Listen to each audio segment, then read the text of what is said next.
Hi, my name is Faith Nori. I'm an attorney practicing immigration and family law in Huntington Beach, California, in Orange County. I do mediation and collaborative as well. And today I would like to speak with you regarding how to be conscientious with your actions and thoughts during your divorce proceedings. I am going to speak with you without having any kind of a format of reading. I'm trying to do this in such a way that I can relate to you by going through my experience and knowledge that I have as a practicing attorney, and also um, an intuitive individual to assist you. So, being conscientious with your words and actions are two separate things that you need to consider. So, what does that mean? It means that you need to be more aware how you communicate with the other party. When you decide, let's say, to advise your attorney that you do not wish to provide a specific support to the other party, or you would like to um, suggest or advise your attorney that you want to minimize your exposure, that is an action that you are taking on, and you're advising your attorney to pursue that in order to maximize your interest. So let's say if you have a marriage and one party is receiving $13,000 a month, and the other party is receiving $1,000 a month. So when you're advising that you would like to minimize that, then you are not trying to act in a way that you want yourself to be treated. So by going through the process of advising, how can I minimize my exposure? Yes, that's what attorneys do. We all are bulldog. We know the law. We try to minimize your exposure.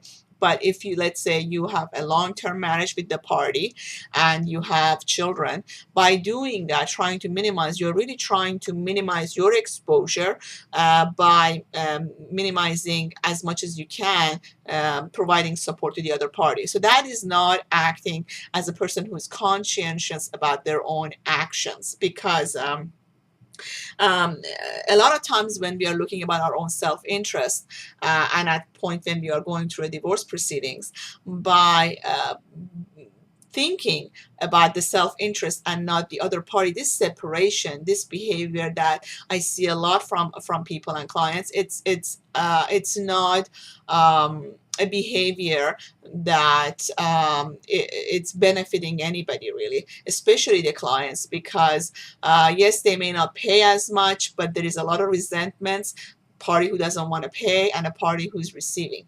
And if there are children, they are going to be in this dilemma because both parents have tendency to communicate their discomfort about that.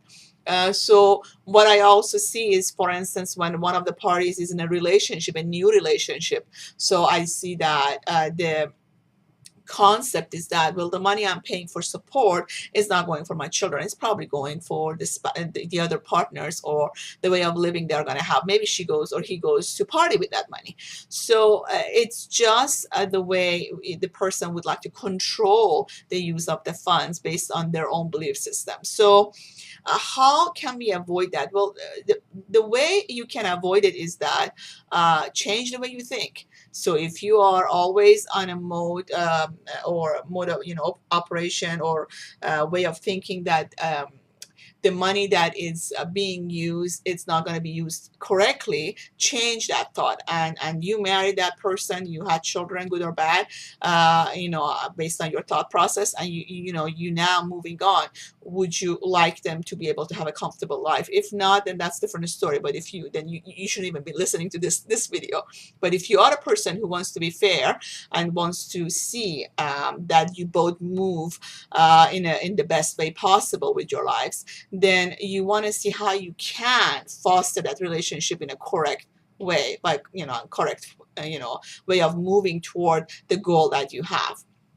So for instance, if you are writing a declaration, you have a request for order and asking, well, I think the other party, is hitting the kids and is not nice. Well, you know that during the marriage, it wasn't really, the other party wasn't hitting, or if they did say something, it was in a context of losing patience and being frustrated, and you may have done the same thing 10 times over. So maybe that's not a nice thing to put in there, or you can just, just don't put it in there, because the fair way is that you both perhaps have done that, and you both may need a good parenting class or how to manage your frustrations. So we see all those, declaration and wording that comes out. Well, what it does, it really has a ramification, because when you speak in that manner, well, the other party who reads it will resent that. And then you have all these charged emotions between you and the other party that will remain for years at times. And it really doesn't serve anyone. So being conscientious means that you are really have the best interest of yourself and the other party together, and the children all paramount. It's not just what is good for me, it's what is good for us, and to try to reach an agreement that is fair. So with your action, meaning that you instruct your attorney or person who's mediate for you to reach an amicable resolution that is fair. Fairness, what is in my eyes is different with your eyes or the other person. So that's why we are not all created equal. We do not have the same perception as what is fair. But based on your perception of what you would like to be treated, that's your fairness way of for you to measure it. So measure it in that sense. Words and action are very important. So let's say you get a text and a party writes something to you, let's say, and you read that. Well, it may come up wrong. You read it and you think you got a different impression. Well, a lot of times these emails and texts, we really don't get the true meaning of what is coming, because it's so there is no emotion behind it, there is no personality behind it. So you could write something in a way that you thought it was right, and then it completely comes the other way for the other party who's reading it.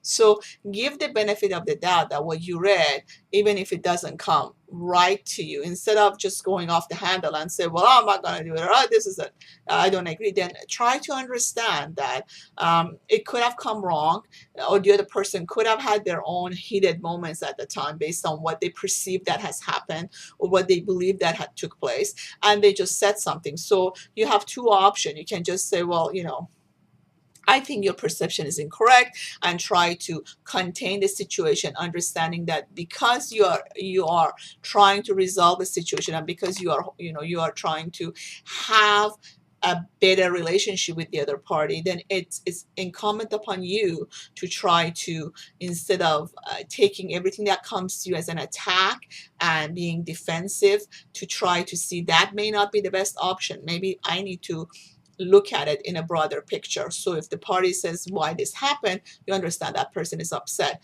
So instead of going back on and get offended, which is the ego, I get offended. So then just start saying that, well, you know what, maybe it wasn't perceived correctly, or maybe it wasn't said correctly. And if you didn't say it correctly, or whatever happened didn't go right, it's okay to say, I'm sorry that you didn't get the correct perception. I did not mean to upset you, or perhaps maybe I need to reiterate it in a different way. Maybe the way it was said wasn't correctly said. Of course, a lot of times we are dealing with the other party that may not have the same conscious level as you, awareness as you do, but that's okay. That's how the triangulation, your behavior teaches the other party how to behave with you and toward you. So it all really has to do with the way you can set the mode, and how you provide instructions to your attorney, and try to make this in a conscientious format, so everybody will really benefit, especially if there are any children to the relationship. Thank you. It was very nice talking to you today. Bye.